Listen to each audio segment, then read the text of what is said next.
Well, I think with anything, Mike, all of us, in what we're doing, we feel more confident when we know that the people who are above us in our professions are thinking on the same page as us. You know what I'm saying? Like when you really have a good feeling about your boss, and you feel like there's some competency going on there, then you're inspired to go to work, and you're on the same page. And I think that that's what we have here.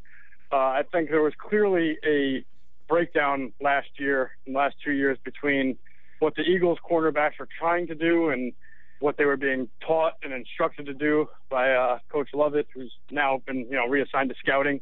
So that is an obvious admission on Chip Kelly's part when he reassigned Coach Lovett that there had to be some changes going on and there needed to be some new blood.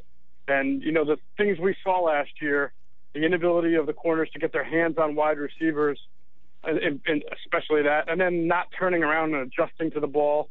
Those are the things that really stand out when you hear guys like Malcolm Jenkins and Byron Maxwell, although Byron's new, but even some of the guys who were here last year in the secondary talk about the new emphasis on technique and not giving up the X plays and how we're out of the X play business now.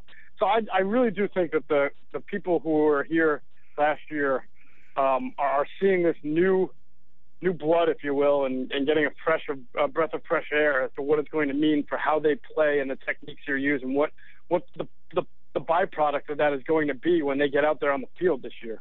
Moshe, I tend to remember when Nolan Carroll came over here last year, a lot of talk about him. He looked really good. He played a lot in Miami. He was a bigger guy. We're hearing a lot of that again, but do you see a more improved Nolan Carroll, a guy that has a legitimate shot now to start?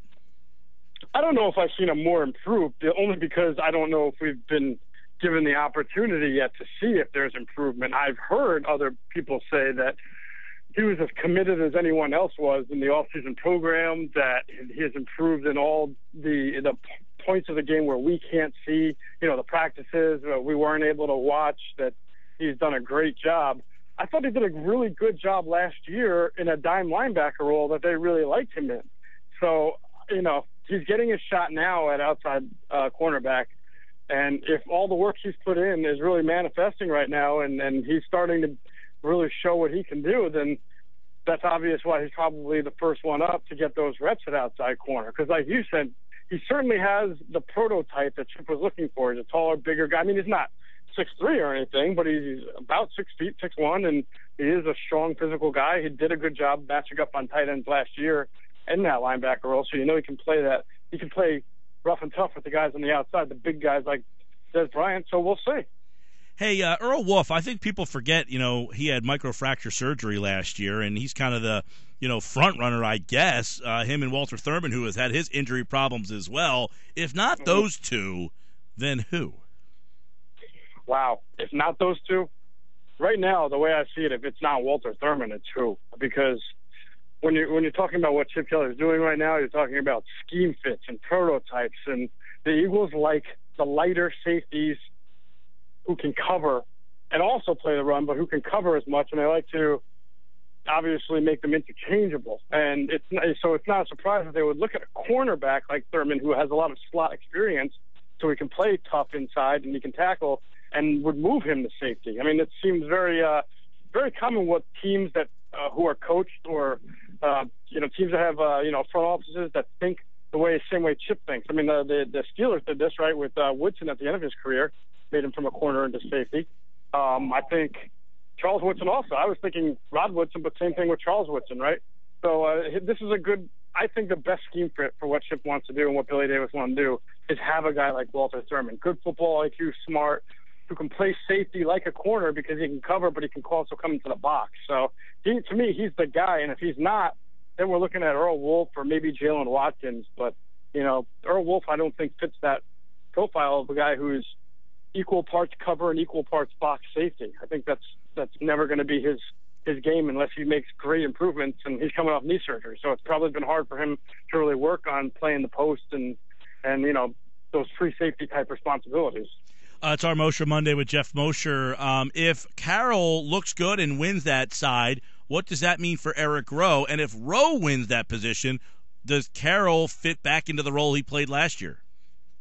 Yeah, I mean, I think it would be best case scenario for the Eagles if Rowe had a, lights out training camp and really earned that position on merit and was your starting cornerback from day one, because that would enable them to use Nolan Carroll in that dime linebacker role where he excelled. Maybe they think that Rowe can play that dime linebacker role now this year if they want to use it, or maybe have Jalen Watkins. The thing is, they have depth, and they have some guys who had promise at one point, so that's what makes this such a great competition. It'll be really interesting to watch this summer, but I tend to think Chip wants to go with IQ and experience, and that makes me think he'd want Nolan Carroll and Walter Thurman to start off in the secondary, and that it's going to be an uphill climb for Eric Rowe to make it as a starter from day one for that reason alone. Unless he's just so lights out that you can't keep him off the field.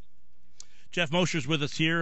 Give us a little bit of insight on what you saw today at the OTAs here in terms of what they're doing at this stage of the game. If people still don't really understand what even OTAs are, this is them just out there kind of doing shorts and pads and stuff. I mean, shorts and helmets and stuff. But what are some of the things you're seeing out there?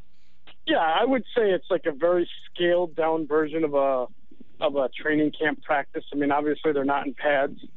And there's no contact. So, obviously when they do 7-on-7s and 11-on-11, so there is some kind of activity in the trenches there, but it's not, very physical. It's really just to simulate the plays and get an understanding and have the guys who are playing with each other get familiarity of what it feels like.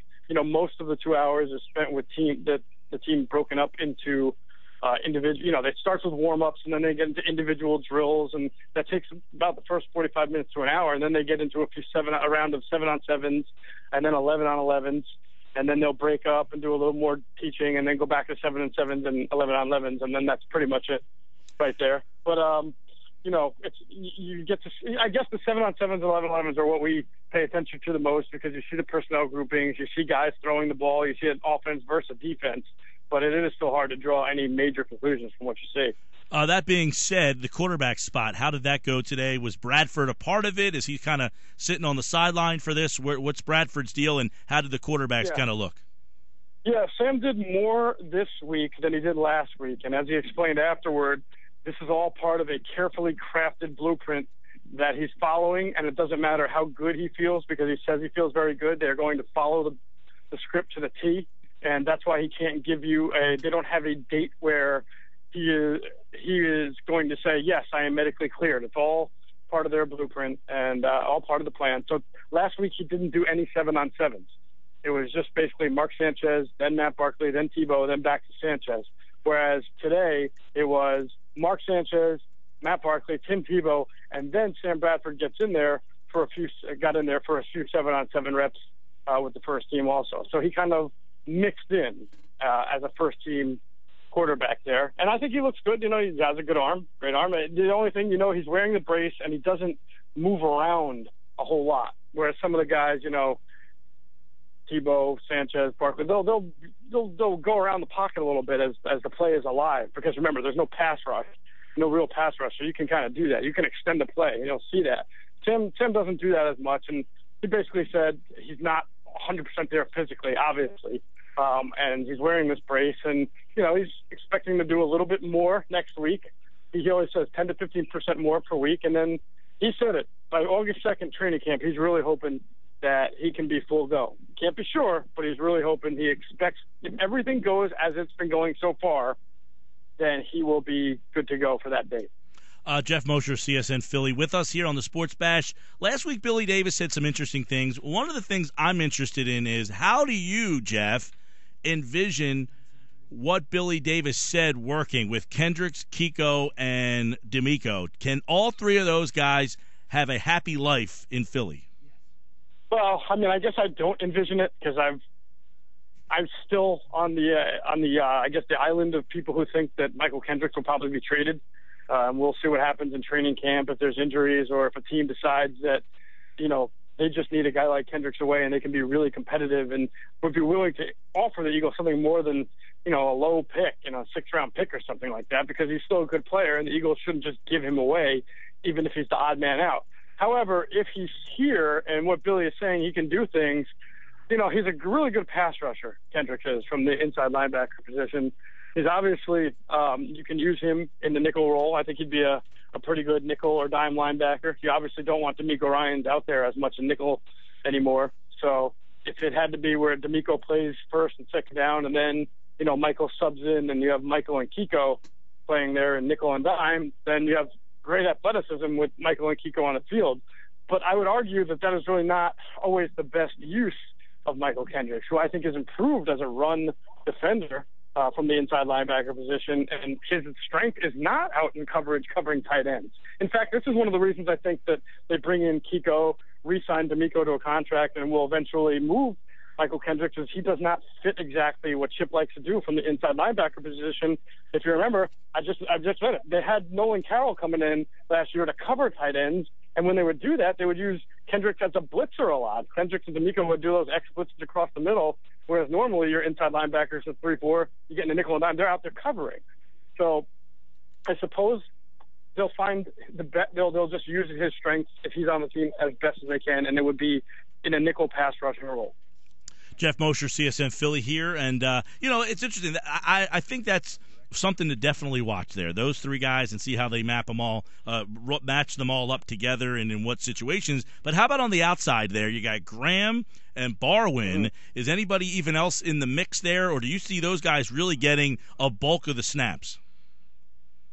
No, I think it's this is the one area where you go in and you say, well, where's the depth at? Because a lot of the areas on the team have even if there are question marks like the offensive line, at least they have bodies who have played, like Matt Tobin, Andrew Gardner, Alan Barbary. May not be Evan Mathis and Todd Harriman, but those are names that and you've seen them out there playing.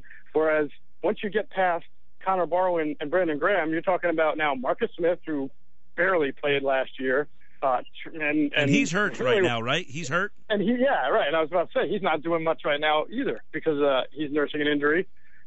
Travis Long is a guy who's had a lot of promise and would have made the team last year as a swing inside and outside linebacker. He's out there. He's healthy. He's participating, but he's also torn his ACL twice in the last 3 or 4 years. So, and he doesn't have a game of NFL experience under his belt. I like the kid, but you obviously have to see more. So I think this is the one part of the team where you just wonder where those backup reps are going to come from, and you hope that there's not going to be injuries to Barwin and Graham, because then they're really in a bind. Hey, what about a guy like Jordan Hicks? I know drafted in the 3rd round was a kind of a surprise. What is his role this year? He's competing at inside linebacker. I mean, that's his kind of spot. It's another reason when they drafted him, I thought that, we know Michael Kendricks doesn't have a future here, okay? So even if he's on the team this year, it's going to be his last year, almost undoubtedly. So Jordan's out there in the mix, learning the defense. All the rookies are pretty much running with the 3rd team, and that includes Aguilar and Eric Rowe. So Chip is not a guy who likes to hand rookies starting spots. I mean, the only guy he ever really did it to was Lane Johnson. They picked him 4th overall, and it took for the 2nd or 3rd round OTAs for him to promote Lane to right tackle. And they didn't even have anybody else that could play it because they wanted to put Harriman to right guard. So it was a perfect storm for Lane Johnson to take that job immediately, whereas they're a little deeper here and they don't have to do that now. Geoff Mosher, CSN Philly, talking about the Eagles. The OTAs continuing today up there at the NovaCare Center. What's tomorrow, the last day, or is there 2 more? Tomorrow is the last day of media availability for this week's 3 OTA session or whatever it is. And then next week are the 3 mandatory mini camp days. So it becomes, I guess, because it's mandatory, it changes its name from OTA to mini camp.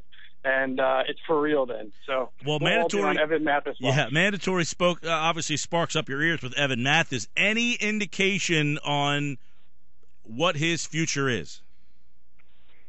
That'll be a great question to answer at this time a little later next week to see if he shows up or not. I think he's going to. I have no idea, but I would think he shows up because the fines are pretty steep for missing these kind of things. But you never know with Evan.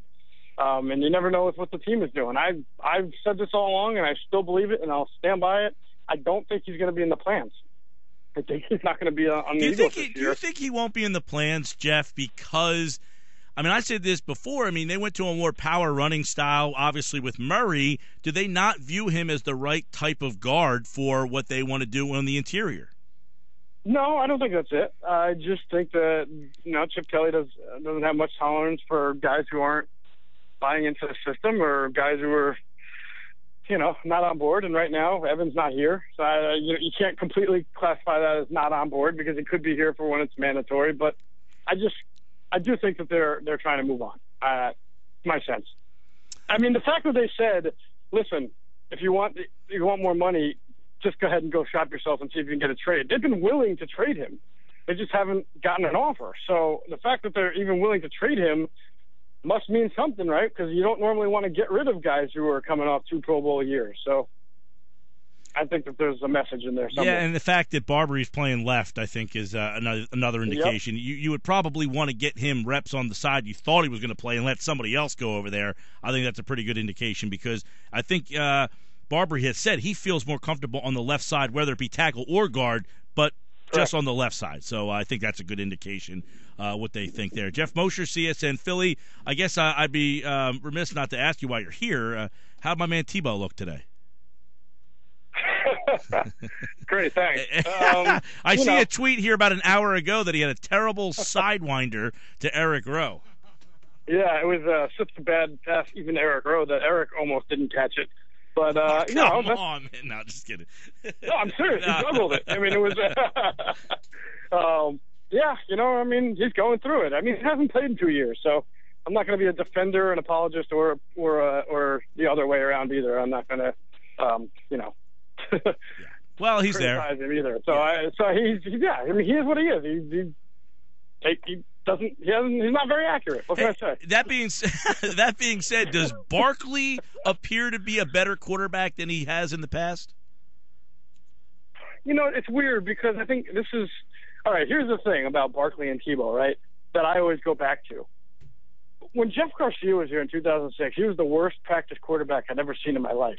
And when he had to play, when Donovan McNabb went down, I thought the Eagles were screwed. And he wound up being one of these guys that gets into the game and things change. I guess he's just a great thinker and things come to him and his gifts take over, right? I mean, we saw that.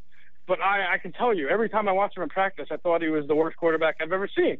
So, and that same thing with Barkley and Tebow here. Like, in practice, Barkley is fine. I mean, yeah, you can tell he doesn't have the strongest arm in the world, but he's a precision guy. He has good practices. I remember times last year in training camp writing that Barkley was having excellent days at training camp. But, what happens when he gets into a game? We haven't really seen that much. But apply that to Tebow, though. He's one of the worst practice quarterbacks I've ever seen. But every time when we saw him get into a game years ago at Denver, for whatever reason, he rallied the team to win. So maybe there's something to that, So maybe there's something to the fact that some guys in practice can do it, but can't do it when they get on the field, and vice versa. He's Geoff Mosher at CSN Philly. You can see more on the Eagles at Geoff Mosher. CSN on Twitter, and, of course, on our Mosher Monday as the Eagles OTAs continue. Thanks, buddy. Have a great one. Yeah, I hope that was brilliant insight for you. Always with Tebow, man. Always.